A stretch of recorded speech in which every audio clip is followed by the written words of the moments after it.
Hello guys, good evening. कैसे हो आप? आई होप आप अच्छे होंगे। मैं भी बहुत अच्छी हूँ। स्वागत है आपका मेरे आज के नए ब्लॉग में। आज के ब्लॉगिंग की शुरुआत हो रही है शाम के 5 बजे से और मैं आई हूँ कचूर देवता के मंदिर में। यहाँ पे हमारे साथ पंडित जी बैठे हुए हैं और ये रहा कचूर देवता का मंदिर। हमारा कचूर देवता ये रहा, ये कचूर देवता की मूर्ति है और ये हमारे कचूर देवता के पंडित जी हैं। और गाइस, जो ये ऊपर पत्थर दिख रहा है, इस पे कचूर देवता की मूर्ति धीरे धीरे बन रही है। पहले बिल्कुल प्लेन था, अब देखो इसके हाथ, पाँव, छाती, गला, गर्दन सब बन गई। देखो, अब पहले हम इस पत्थर पे बैठे रहते थे और अब देखो इस पत्थर को, अब इसकी पूजा होती है। और ये हमारी दुर्गा माता का मंदिर है और सामने पे धर्मशाला बन रहा है, नीचे भी धर्मशाला। यहाँ आज भंडारा था।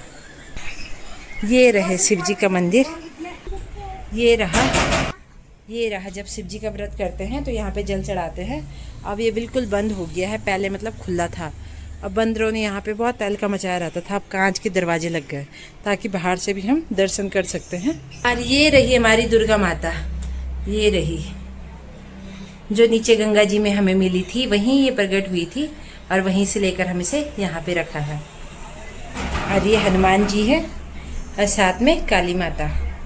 गाइस, पंडित जी बैठे हुए हैं। पंडित जी से पूछते हैं कि कचूर देवता की पूरी कहानी क्या है, क्योंकि कोई कुछ कहता है, कोई कुछ कहता है, तो पंडित जी को पूरा पता है। उनसे पूछते हैं जी। पंडित जी ने दरवाजा भी खोल दिया है। तो पंडित जी, आप ये बताइए कि कचूर देवता की उत्पत्ति कैसे हुई, यहाँ पे ये मंदिर कैसे बना, कहाँ से कचूर देवता आया, क्या क्या इसकी कहानी है? देखो, सबसे पहले तो आपका स्वागत है हमारे यहाँ कचूर मंदिर में। धन्यवाद। भगवान कचड़ू कलयुग का प्रसिद्ध देवता है, कुमाऊं में और गढ़वाल में। कुमाऊं में ये गोलू या गोलजू देवता के नाम से प्रसिद्ध है और यहाँ पर ये बाबा कचड़ू के नाम से प्रसिद्ध है। जैसे कि किंवदंतियां है कि ये बरसाली पट्टी का ये एक यहाँ का राजा था, इसकी यहाँ जागीर थी और उस समय यहाँ कोई नहीं होता था, यहाँ पे इसी की चलती थी और इसी की प्रजा और ये राजा होता था। समय कुछ बदला, यहाँ पर कुछ लोग आए अन्य जो कि आज भी देखने को मिलते हैं। तो ये बांसुरी बजाता, इसे लोग भगवान बाल कचड़ू या बाल कृष्ण बोलते हैं। इसको बांसुरी बजाने का बड़ा शौक था। और बरसाली पट्टी जो हमारी है, यहाँ पर बिष्ट लोग और अन्य जातियों के यहाँ पे परमार, रावत है, चौहान, नेगी आदि रहते हैं। तो कहते हैं कि इनकी यहाँ बहन थी, यही बरसात देने की, अपनी बहन को लाने गए। ये पेड़ बगल में यहाँ बांसुरी बजाने लगे। इसी मंदिर के बगल में हमारा पेड़ है और जो कि आज भी आप जिसको देखा होगा, ये इसकी शिला निकल गई यहाँ पे, जो ऊपर आपने दिखाया होगा भी, थोड़ा दिखा दीजिए उस शिला को।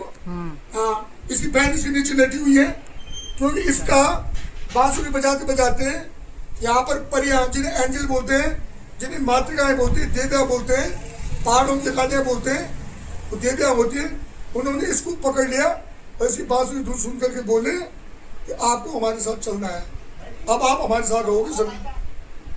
ये थोड़ा भर थे, जैसे सामने आप देखो, ये ऐसे था घोड़े में। तो इसको देवियों से युद्ध हो गया, लड़ाई चली और ये हार गया। देवियों ने इसको बंधक बना दिया और इसके अंदर देवियों की जो पावर होती है चली गई, तो ये देवता बन गया। इसलिए देवियों को बोला कि मैं अपनी बहन को घर छोड़ के फिर मैं आ जाऊंगा और आप जहाँ मुझे ले जाओ मैं तैयार हूँ। ये भूल गया और अपनी माँ के बदले काम सब करने लग गया, क्योंकि ये इकलौता था। जब कुछ दिन बाद नहीं आई तो देवियाँ गई और आई और इसके साथ युद्ध हुआ, जो एक भी दिख रहा है। और देवियों ने इसको यही, इसकी बहन को इसको यही पे लिटा दिया और पत्थर बन गया। ये आज भी जीवित है और इस सब का काम करता है। यहाँ पर इतना प्रसिद्ध है, किसी की शादी हो, किसी गाड़ी आई, कोई अधिकारी आई, कोई सरकारी मुलाजिम आए, उसको यहाँ पे आना पड़ता है, इसको फूल प्रसाद चढ़ाना पड़ता है, इसका आशीर्वाद लेकर के तब जाकर के अपना अन्य काम करते हैं। इसलिए प्रसिद्ध है और यहाँ की दिक्पाल है, पहरेदार है यहाँ का, पहाड़ का, इस इलाके का। इसलिए इसकी मान्यता है और लोग इसको मानते हैं। आज इसके कई मंदिर बन गए और करोड़ों लोग इसके फॉलोअर्स हैं। हम इसे पुजारी इसलिए हैं, मैं तो राजनीतिक आदमी हूँ, लेकिन दादा पिता ने इसे पूजा की और मैं भी इकलौता हूँ, इसलिए मुझे यहाँ पूजा करनी पड़ती है इसकी। ये इसकी कहानी है। जो इसको मानता है, जो इसको याद करता है, अपनी दुख सुख से बोलता है, तो उसके साथी बन जाता है, उसके दुखों का अंत कर देते हैं, तब लोग इसकी यहाँ पे पूजा करते हैं। ये इसकी कहानी है और यही कछु है। धन्यवाद आपका। आपका बहुत बहुत स्वागत, बहुत बहुत धन्यवाद। आपका भी बहुत धन्यवाद।